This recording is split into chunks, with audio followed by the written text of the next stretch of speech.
A tense situation unfolds as someone struggles against a transformative force. They warn their companion to flee, fearing they will become one of them. The scene is fraught with desperation and a sense of impending doom as the speaker feels their minds slipping away. This sets up the central conflict of the game, a mysterious force changing people. The transformation appears to have occurred. The newly changed individual is confused, sensing a presence but seeing no one. They resolve to return to engineering in a last attempt to restore power, highlighting the importance of regaining control of the ship's systems. This moment marks the beginning of the protagonist's journey to uncover the truth behind these events. Action ensues, with combat and exploration taking place. A lock is broken quickly, suggesting the deteriorating state of the environment. A character named Zach provides a post-incident report, revealing that while in orbit above Dazra, they experienced an energy surge that triggered their grav drive and transported the Oracle to an unknown location. The crew was attacked by Vortex phantoms, possibly transformed crew members, indicating a supernatural or highly advanced technological threat. The exploration of the station continues, revealing its vast size and self-sufficiency. There are ample food supplies and even farming areas, suggesting the station was designed for long-term habitation. The presence of communal sleeping areas indicates a utilitarian approach to living quarters, prioritizing function over privacy. These details paint a picture of life aboard the station before the incident. Another log entry from Zach reveals that parts of the Oracle have been sectioned off by strange energy fields or barriers. These fields are impenetrable and can teleport trespassers back. The fields are connected to the Vortex phantoms, both resonating with the same energy pattern that was being studied in Dazra. This information links the station's predicament to experiments conducted on the planet, hinting at a larger conspiracy or scientific mishap. The protagonist works to restore gravity to the station by replacing a dislodged power cell. This task is interrupted by attacks, forcing them to engage in combat. The action sequences demonstrate the dangerous and unstable environment of the damaged station, as well as the constant threat posed by the transformed crew members. Zach's final log reveals that only a few unaffected crew members remain. They fear succumbing to the energy affecting the others and have programmed the Oracle to return to Var'uun'kai. The gravity restoration procedure is initiated, showcasing the advanced technology aboard the station. This segment highlights the desperate situation and the crew's last-ditch efforts to salvage what they can. The station completes a jump and receives a transmission from Dazra, ordering a representative to be sent down immediately. This marks a turning point in the story, shifting the focus from the space station to the planet below. The change in setting promises new revelations about the nature of the energy surge and its effects on both the station and the planet. The scene shifts to the planet's surface as the protagonist prepares for touchdown. They are greeted with caution and suspicion by the inhabitants of Dazra, who are surprised by the unexpected arrival. The leader of House Veron, Anasco, appears in a phantom-like state, similar to the Vortex phantoms encountered on the station. This connection between the events on the station and the situation on Dazra begins to emerge. The protagonist is seen as a potential savior, believed to be sent by the Great Serpent. They are offered the opportunity to become part of House Veron, a decision that cannot be undone.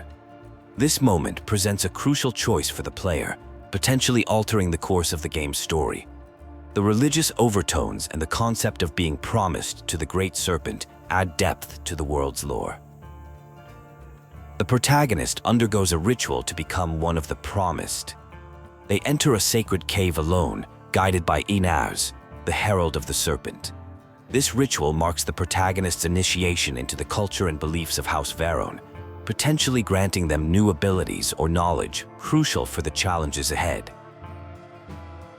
The history of House Veron is revealed during the ritual. It tells of humans scattered among the stars, lost and alone until Veron encountered the Great Serpent. Jinan shared the knowledge gained, leading to the formation of House Veron. This backstory provides context for the beliefs and motivations of the people of Dazra, explaining their devotion to the Great Serpent and their unique place in the universe. The scene describes the devotion of followers to the Great Serpent.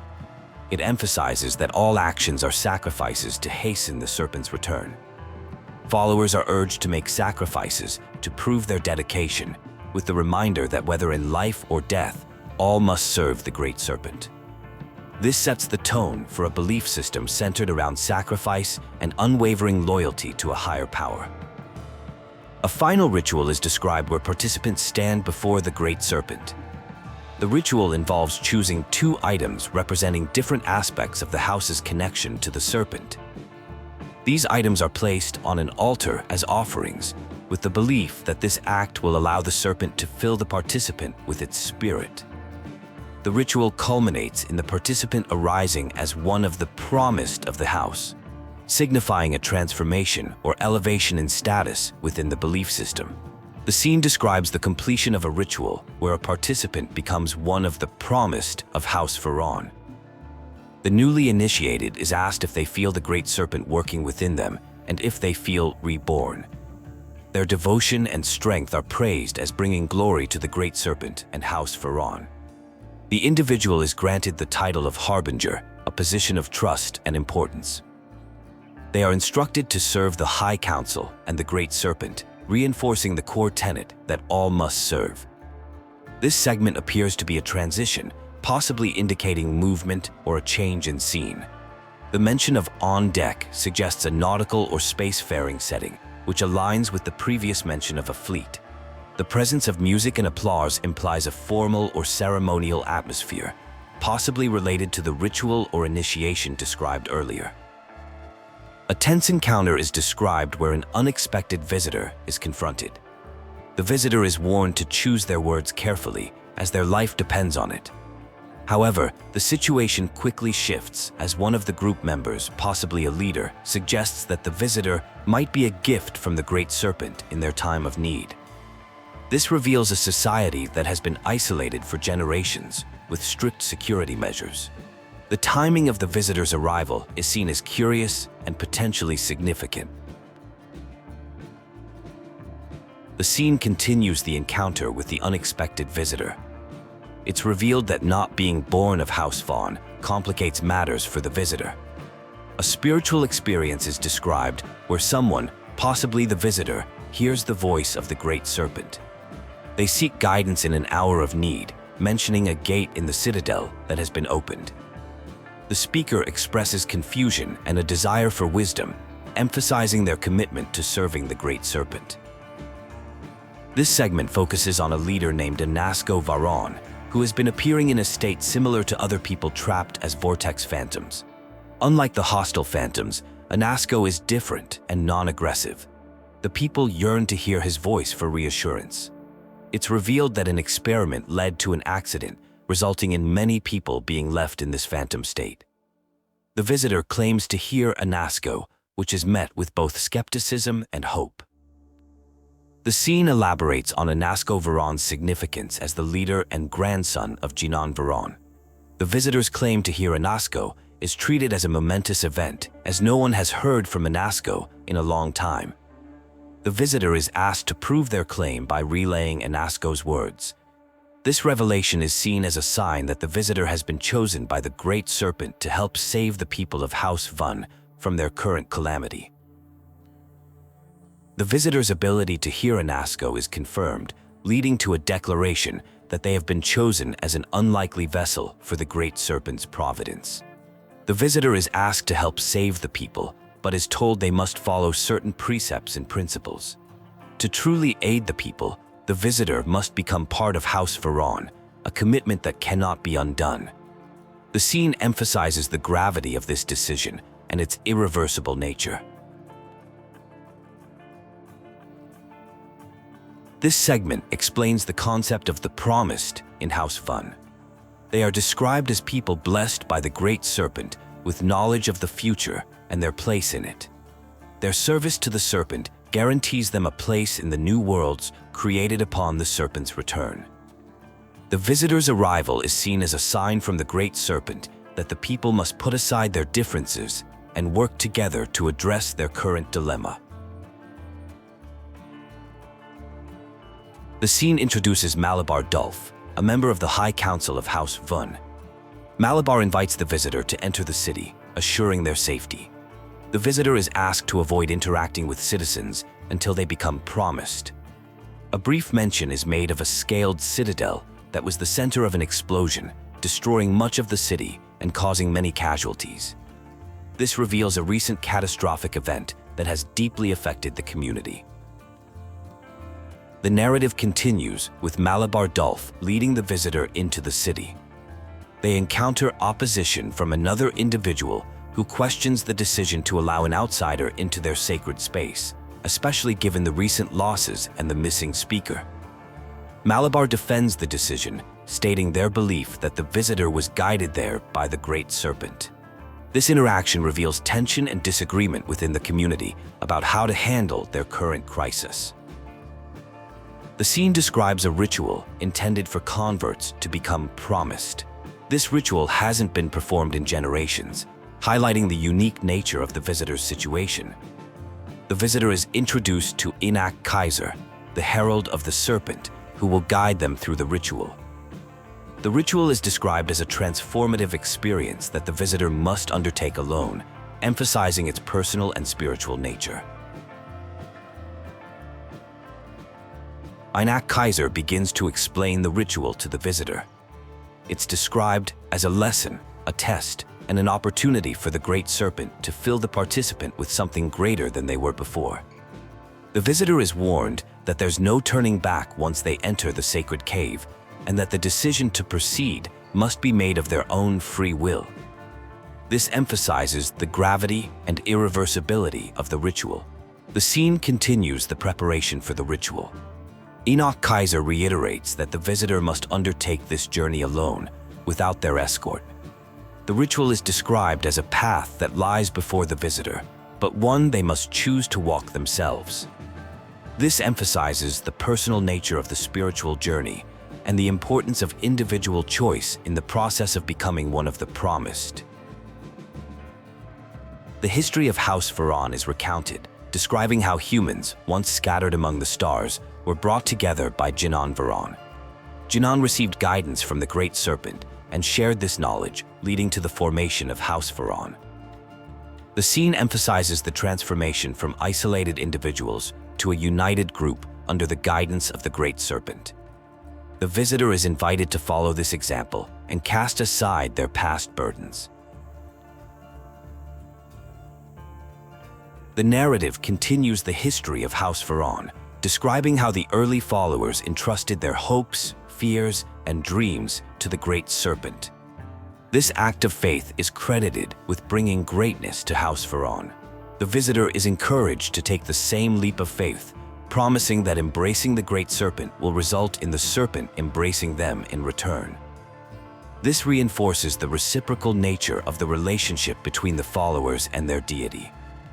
The scene describes the early days of House Veron when they first settled in caves on their new world. It's mentioned that Jinan Veron himself slept among the people in these shelters. This was where the teachings of the Great Serpent were first spread, and where the people of House Veron first understood the concept of the shrouding, the Great Serpent's return, and the fate of those who don't follow. The visitor is encouraged to find solace in this knowledge, as the early settlers did. The scene reiterates the core beliefs of House Veron, including the idea that the Great Serpent will encircle the universe it created, casting those who don't follow into shadow. It describes how the early followers weighed this knowledge against their former lives and felt blessed despite the difficulties of their new life. The visitor is encouraged to feel this same solace. The text emphasizes that followers are the voice and hands of the Great Serpent, and that every act is a sacrifice to hasten its return. This segment focuses on the final stages of the ritual. The visitor is presented with several items representing different aspects of House Veron's connection to the Great Serpent. They are instructed to choose 2 items that call to them and place them on the altar as offerings. This act is believed to allow the Great Serpent to fill the participant with its spirit and make them one of the promised. The ritual symbolizes the participant's transformation and commitment to House Veron and the Great Serpent. The scene describes the completion of the ritual. The newly initiated member of House Veron is asked if they feel the Great Serpent working within them and if they feel reborn. Their devotion and strength are praised as bringing glory to both the Great Serpent and House Veron. The initiate is granted the title of Harbinger, a position of trust and importance. They are instructed to serve the High Council and the Great Serpent, reinforcing the core tenet that all must serve. This segment appears to be a transition, possibly indicating movement or a change in scene. The mention of a grand ship named Morning Jewel of the Veron fleet suggests a spacefaring setting. The newly appointed Harbinger is told that the High Council awaits their arrival, indicating that they are about to take on significant responsibilities within House Veron. The scene ends with a reiteration of the central tenet: serve the High Council, serve the Great Serpent, all must serve. This segment seems to be mostly background sounds, possibly indicating a transition or a moment of reflection. The presence of music and applause suggests a ceremonial or celebratory atmosphere, likely related to the completion of the ritual and the appointment of the new Harbinger. This audio interlude serves to mark the end of one phase of the narrative and the beginning of another. The scene introduces the High Council of House Veron, described as advisors to Anasco Veron. It's revealed that the council has been reduced to just a few members following a disaster that befell their people. The council members are introduced. The speaker represents House Dulf, Jamal is from House Kadik, and Lo is from House Vidal. They express hope that the arrival of the new Harbinger and their connection to Anasco Veron represents a turning point in their current crisis.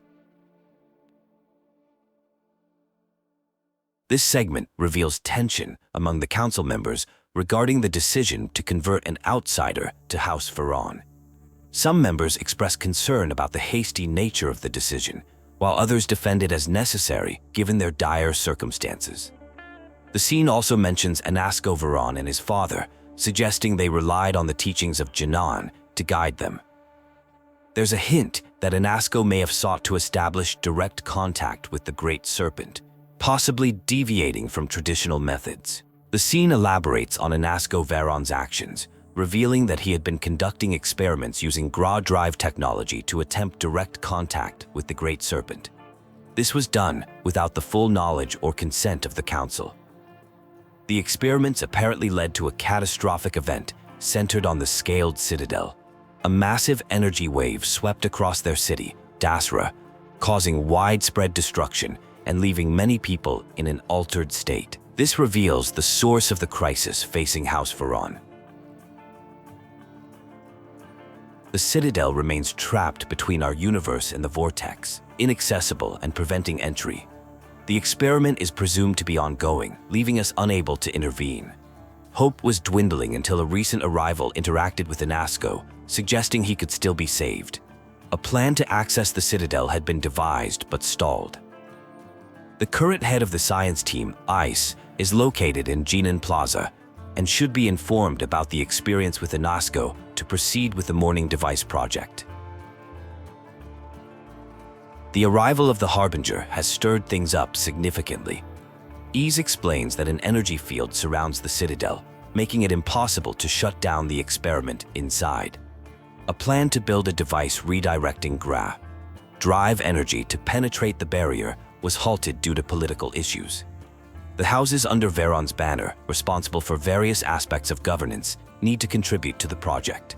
The Council's approval is required, but the Speaker's absence complicates matters. ICE requests help in speeding up the process by following up with the houses. House Fowl needs to provide access codes for the city power grid. Al-Qad was supposed to send a young scientist named Saha to assist. Hasmik, the new elder of HKEF, has been withholding vital information about an important component of the experiment. ICE has been conducting research on the phantoms and the Vortex, discovering interesting phenomena such as crystallized Vortex energy shards and the appearance of horrors when phantoms are killed. ICE has devised a method of combining Vortex energy cysts into explosive mixtures with varying properties. While not useful for the morning device, these could have practical applications in the field. The process is simple enough to be performed at any industrial workstation, with results varying depending on the combination of materials used. This research has been conducted amidst the overwhelming events of the past few weeks, providing potential advantages in dealing with the current crisis. Rosma, elder of House Kotick and head of the Ministry of Conjunction, meets with the Harbinger. She explains that Saha and other house members have been taken hostage by Zealots who are demanding negotiations. The situation is delicate, as the Zealots might demand credits, firearms, or even a seat on the High Council. Rosma needs the Harbinger to find and rescue the hostages to gain an upper hand in negotiations. She suggests speaking with Merrick, an agent working for her who has inside information on the Zealots. The Harbinger meets Merrick, who is initially reluctant to share information about the Zealots. After some persuasion and appeals to Merrick's ego, they reveal that the hostages are being held at Shadow Station Epsilon, an old Veron base taken over by the Zealots. Merrick expresses concern about the potential consequences of sharing this information, fearing it might jeopardize their position and hard work in infiltrating the Zealot group. They stress the importance of keeping this information confidential. Rosma confirms the location of Shadow Station Epsilon, an old Veron military outpost. This information provides a crucial lead in the efforts to rescue the hostages and potentially resolve the ongoing crisis with the Zealots. The situation remains tense, with multiple factions and interests at play, requiring careful navigation and strategic decision-making to move forward. A rescue mission is underway to retrieve hostages from Shadow Station Epsilon in the Badlands north of Dazra. The speaker plans to stall Zealots while negotiations are set up at a geothermal power station. The Zealots, remnants of the Serpent's crusade, are frowned upon in society. It's revealed that Rosma from House Kotick has been secretly working with and supplying Zealots to gain political advantage, but has lost control of the situation. The speaker wants to end all connections between House Kotick and the Zealots to preserve the house's reputation and power. They suggest that if the hostages don't survive, Rosma would blame the Zealots and cut ties.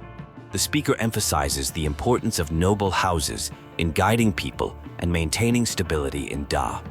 They request that only Saha's research be retrieved from the hostages. A hostage named Saha is rescued. She reveals that Zealots have been forcing her to continue research after a catastrophic experiment failure. Saha believes her theory about algorithmic insufficiency and stability issues has been proven correct. She agrees to help rescue other hostages and plans to set up a remote device to launch a virus, rendering the Zealot base useless as a failsafe. More hostages are rescued, including Tahima. They express gratitude and relief at being saved.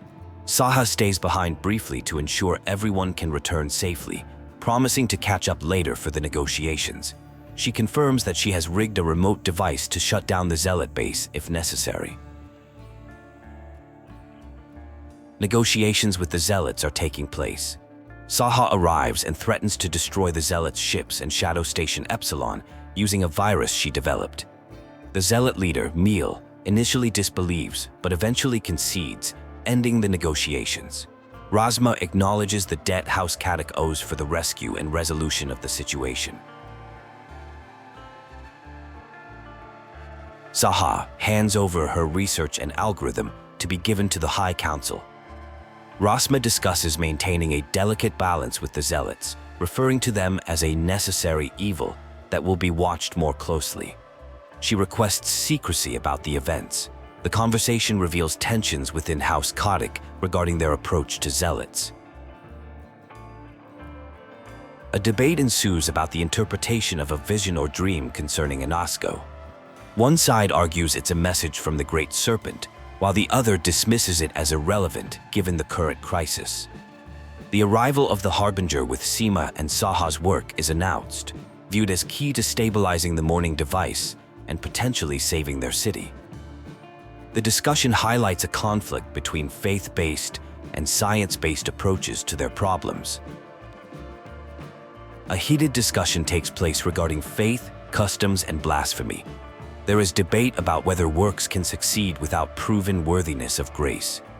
The presence of Anas persists in the world, and they seek aid to save the city. The Harbinger is urged to speak with a sister and agree to what is deemed a fool's errand. It is revealed that visions have shown Anas searching for someone bold enough to enter the heart of the Vortex. The arrival of the Harbinger is described as providence rather than accident. The journey from finding the Oracle to discovering the hidden city among the stars was guided by the Great Serpent as part of a greater plan. Two possible futures are described.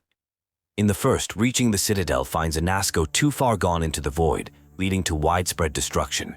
The anomaly would spread and consume everything. The second future involves making contact with Anasco through a formless wall leading to a gate, potentially rewriting the false future. A conversation occurs in the void where a being expresses feeling abandoned and questions whether they are still heard. They recognize the arrival of an outsider as fated, establishing a link between them. Time is described as short, with mention of a collapsing bridge and an ongoing experiment in the scaled Citadel. Discussion turns to the possibility of a second calamity threatening the city. The vision about Anasco is confirmed, leading to an apology between siblings. The pinnacle of the Citadel is identified as housing equipment to create a gate to the Vortex, explaining recent incidents. A tense interaction occurs regarding medical treatment and supplies, highlighting resource scarcity. Initially met with resistance, the situation is resolved with an apology for harsh treatment, acknowledging the overwhelming stress of current circumstances. A personal account is shared of the incident that transformed the city. The speaker describes being spared while others vanished instantly, including their cousin. They express uncertainty about their survival and new role as Elder of House Dalkev. Information is revealed about Anasco's previous activities, including research into his grandfather's time and the discovery of something called the Vortex Interlock. Records were lost in the Citadel incident, but Malin Dam to the southeast is suggested as a location for further investigation. A tense conversation reveals resistance to hand over something important. The dialogue indicates a long-standing service at a particular location with references to the Great Serpent and an inevitable end approaching. The tone suggests a mix of dedication and resignation to fate. An investigation of an abandoned facility reveals the need to find controls to drain water. The environment appears deserted and concerning, suggesting something has gone wrong or been deliberately concealed. A confrontation occurs with facility guardians who are protecting the location under orders from Junon. They warn of dire consequences for intruders and express unwavering dedication to protecting the facility's secrets, claiming only the speaker has authority to grant access. The situation escalates as guardians reveal their eternal connection to the facility through experiments. They protect work related to House Marin's potential return to greatness. The confrontation centers around interlocks and their critical importance to the facility's operation. A critical moment occurs when power systems become destabilized, threatening both the facility and farmers above.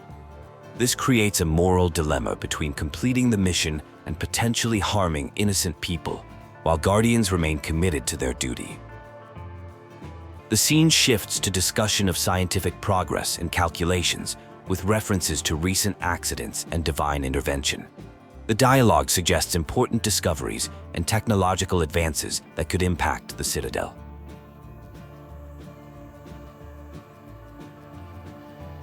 Political tensions emerge regarding access to the power grid. A family conflict involves Victor, who refuses to cooperate with the High Council due to personal grievances and matters of faith, creating obstacles for city restoration efforts. The narrative focuses on the search for Var'uun'kai, involving conversations with various individuals at a local establishment.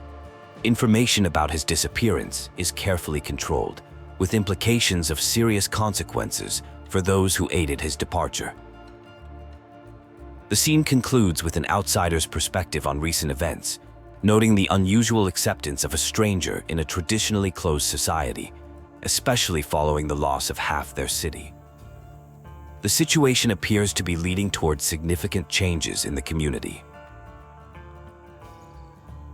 A discussion reveals plans to track someone heading to the Highlands. The tracker will be activated once outside Dao, with instructions to head out through the west gate for the fastest route. The situation involves some kind of emergency requiring assistance.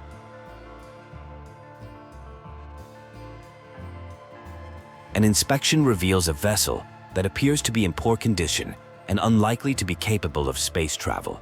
The surrounding area contains toxic plants that require careful navigation. A description of Victor reveals him as a devoted follower of House values and Jan's teachings. As head of the Ministry of State, he is characterized as strict, demanding, and vigilant, though his true personality remains guarded and mysterious. Evidence suggests a hasty departure with an abandoned tracker and signs of injury. The situation prompts a decision to continue the search, hoping the injury will slow down the target's movement. A conversation with farmers reveals they assisted an injured young man days ago, suspected to be Var'uun'kai. They directed him to an abandoned Groth farm in the north, providing him with resources to start anew after claimed losses in the Dazra incident.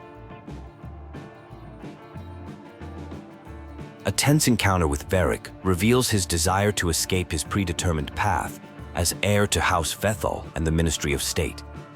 He expresses frustration with his father's inflexibility and wishes to choose his own life path. A tragic revelation indicates Var'uun'kai's execution, causing significant family turmoil. Victoria mourns her nephew while confronting Victor about his actions. Victor remains steadfast in his decision, viewing it as necessary for maintaining order. The narrative shifts to the activation of a mourning device using newly acquired access codes. A complex technical operation begins, involving power grid integration and careful coordination among various stations. A successful operation leads to discussion about securing the Citadel. Concerns about Zealot activity and limited resources prompt careful strategic planning. The focus turns to exploring unknown territory and communicating with Anasco. The final scene describes a meeting in the Citadel where someone expresses relief at making real contact after experiencing unclear visions. They discuss concerns about Dazra and House Veron, mentioning feelings of loss and isolation within the Citadel. A tragic incident has occurred involving research and calculations that led to an uncontainable chain reaction. The Vortex Interlock burned out during an experiment, and now the situation requires immediate attention. The reactor level contains critical components needed to address the crisis. The reactor requires stabilization with a new Vortex Interlock. The unexpected overload during the recreation of the Vortex Spinlock has caused significant system damage, initiating emergency shutdown protocols across multiple systems. The legacy of House Thur involves a deep connection to ancient responsibilities and guidance. The diminished glory of House Marin led to a search for renewed direction and purpose, driving efforts to harness the power of the Vortex, a space between dimensions containing immense energy. The Vortex energy research revealed potential for creating enhanced warriors capable of instant teleportation. A group of volunteers awaits transformation to become the first wave of these powerful soldiers, marking a significant advancement in military capabilities. A critical decision point emerges regarding the activation of enhancement pods. The proposition aims to fulfill ancient mandates and restore balance, despite the controversial nature of the procedure and its potential consequences. A confrontation leads to a plan to cycle the Citadel into the Vortex, threatening to cast opponents into the void. The situation becomes increasingly unstable as systems begin to fail and control over the facility weakens. The Citadel vanishes without a trace of leadership, leaving a power vacuum. The remaining High Council members face the challenge of establishing new governance and determining the path forward for their people in this crisis. A crucial debate arises regarding the implementation of ancient Crusade protocols. The matter divides leadership, with some supporting immediate action while others advocate for patience and recovery time. The final deliberations result in a complex political situation with divided opinions on the path forward. House Van extends gratitude for assistance during the crisis, offering sanctuary and recognition for services rendered during these challenging events.